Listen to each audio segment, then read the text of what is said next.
আপনাদের কাছে এই ডকুমেন্টসগুলো আছে, না থাকলে বানিয়ে নিন।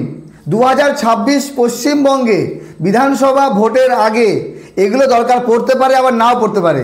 কারণ আপনার কাছে প্যান কার্ড, রেশন কার্ড, আধার কার্ড, ভোটার কার্ড এবং ড্রাইভিং লাইসেন্স, এখানে দেখেন পাঁচটি ডকুমেন্টস, এগুলো কোনো কাজেরই না।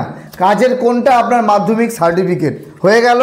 আর এই ডকুমেন্টসগুলো দিয়ে আপনারা ব্যাংকের পাসবই, গ্যাসের বই এবং ইলেকট্রিসিটি বিল পাচ্ছেন, কানেকশন পাচ্ছেন, কিন্তু এগুলোর কোনো ভ্যালিডিটি নেই।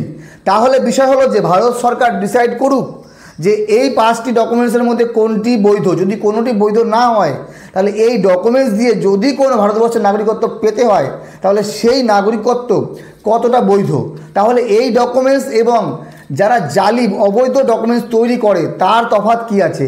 এগুলো ভারত সরকার ইস্যু করেছে। যদি ভারত সরকার এগুলোকে বৈধতা না দেয়, তাহলে ইস্যু করার মানে কি? বাকি এই ভিডিওটি ডিটেলস দেখুন, আপনারা জানতে পারবেন যে কি করে আপনারা ভারতবর্ষের নাগরিকত্ব পেতে পারেন। আর আমাদের ভারতবর্ষে আদৌ কি কোনো নাগরিকত্বের প্রমাণপত্র আছে?